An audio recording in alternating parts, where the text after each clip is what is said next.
کہ ابو حسان زیادی کی مدد کرو۔ میں بیدار ہوا لیکن میں تمہیں نہیں پہچانتا تھا۔ میں نے سوچا میں تمہارے بارے میں صبح لوگوں سے دریافت کروں گا، چنانچہ میں نے تمہارا نام اور تمہاری نسبت لکھ لی اور میں سو گیا۔ کہتا ہے نبی کریم صلی اللہ علیہ وسلم پھر دوبارہ میرے خواب میں تشریف لائے۔ آپ نے پھر وہی بات دہرائی جو پہلے فرمائی تھی۔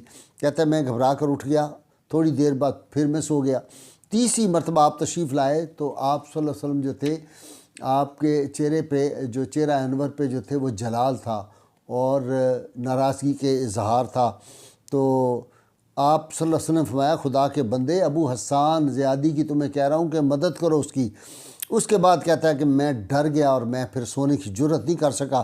میں بیدار ہوا اور میں نے بہت زیادہ لوگ جو تھے ان کو اپنے ماتحتوں کو کہا کہ ابو حسان کہاں ہے، اس کو تلاش کر کے لاؤ۔ جب اس کو تلاش کہتا ہے کہ جب تم آ گئے تو پھر مامون نے اسے 10,000 جو درم تھے وہ دیے اور کہا یہ خراسانی کو دے دو، یہ اپنا قرض تم جو ہے وہ ادا کر دو۔ کہتے ہیں میں نے 10,000 لیے اور اس نے کہا کہ 10,000 تو اس کے دے دو اور 10,000 مزید دیے کہ اس سے کوئی کاروبار کرو، تمہارے حالات بہتر ہو جائیں۔ اور پھر مجھے 30,000 درم مزید دیے، کہنے لگے کہ اپنے بیٹیوں کی بھی شادی کرو، اپنا گھر وغیرہ بھی تم نیا بنا لو، اور جس دن ہمارا سالانہ شاہی جلوس نکلتا ہے اس دن میرے پاس آنا، میں تمہیں کوئی کسی جاب پہ بھی لگا دوں گا۔ وہ کہتے ہیں میں گھر لوٹ گیا اور خراسانی کو میں نے دیکھا کہ وہ دروازے پہ کھڑا ہے جس کے 10,000 درم تھے۔ میں اسے گھر کے اندر لے گیا اور اس کو جا کے جب تھیلی پیش کی، اسے کہا یہ تو میری تھیلی ہے ہی نہیں، میری تھیلی تو اور تھی، یہ تم نے مجھے کسی اور کے پیسے دے رہے ہو۔ کہتے ہیں میں نے اسے یہ سارا واقعہ سنایا تو وہ رونے لگ گیا۔ اس نے کہا کاش تم نے مجھے پہلے یہ بات بتا دی ہوتی تو میں تم سے کبھی پیسوں کا مطالبہ نہ کرتا۔ اب یہ پیسے تمہارے جو میں نے 10,000 دیا تھا میں نے واپس نہیں لینا، تم یہ اپنے پاس ہی رکھو۔ یعنی یہ حال تھا کہ رسول اللہ صلی اللہ علیہ وسلم کی اس پہ کرم فرمائی ہوئی۔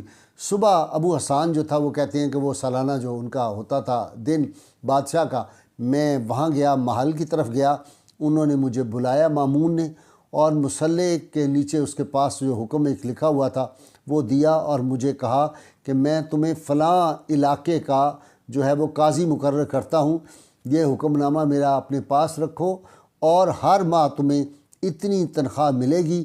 اللہ تعالیٰ سے ڈرنا، کیونکہ رسول اللہ صلی اللہ علیہ وسلم کی تجھ پہ خاص نگاہ کرم ہے، اور اچھے کام کرتے رہنا تاکہ یہ نگاہ کرم تم پہ ہمیشہ رہے۔ تو یہ دونوں واقعات میرا سنانے کا مقصد یہ تھا کہ حضور سید عالمین صلی اللہ علیہ وسلم اپنے غلاموں پہ نگاہ کرم رکھتے ہیں، اور وہ علامہ اقبال کی بات جو علامہ اقبال رحمۃ اللہ علیہ نے نیاز الدین کے نام خط لکھا تھا، میرا عقیدہ اور ایمان ہے کہ سید عالمین صلی اللہ علیہ وسلم جس طرح 14 صدیاں پہلے اپنے غلاموں پہ نگاہ کرم کرتے تھے، ان کو نوازتے تھے، آج بھی اسی طرح اپنے غلاموں کو نوازتے ہیں۔ ہمارا ایمان اور یقین ہونا چاہیے، جب ہم درود پڑھیں تو درود احسانی کیفیت میں پڑھیں کہ یقین ہو۔ پہلے تو وہ خوش نصیب جو رسول اللہ صلی اللہ علیہ وسلم کی براہ راست زیارت کر رہے ہوتے ہیں، امام جلال الدین سیوطی ایسے لوگ جو تھے، بابا جی گوہر الدین جیسے جو لوگ تھے، امام مرسی رحمۃ اللہ علیہ جیسے جو لوگ تھے، ہم تو ان میں نہیں ہیں، شیخ عبدالحق محدث دہلوی جیسے۔ تو پھر یہ تصور کریں کہ میں درود پاک پڑھ رہا ہوں اور آپ صلی اللہ علیہ وسلم میرا درود پاک ملاحظہ فرما رہے ہیں، سن رہے ہیں، تو اللہ کے فضل و کرم سے یہ فیضان آج بھی ملتا ہے۔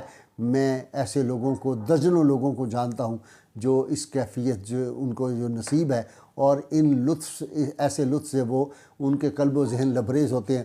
اللہ تعالیٰ سے دعا ہے اللہ تعالیٰ ہمیں حضور رحمت کونین صلی اللہ علیہ وسلم کی غیر مشروط محبت لامحدود فدانی نصیب فرمائے۔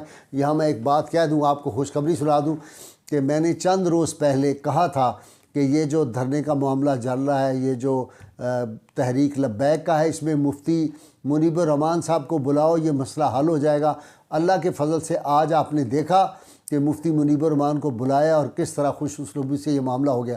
مجھے بہت دکھ ہے، بعض دانشور حضرات جو ہیں وہ ٹیلی ویژن پہ بار بار آ کے اس بات کو، تو ان کو بہت دکھ ہے کہ یہ کیوں قتل و غارت نہیں ہوئی، یہ کیوں معصوم لوگوں کی جانیں ضائع نہیں ہوئی۔ وہ کہتے ہیں حکومت کو یہ معاہدہ نہیں کرنا چاہیے تھا تاکہ یہاں کچھ تو خون لگے، امت مسلمہ کے فرزندوں کی، رسول اللہ صلی اللہ علیہ وسلم کے غلاموں کی جو لاشیں بچے، خون بہے۔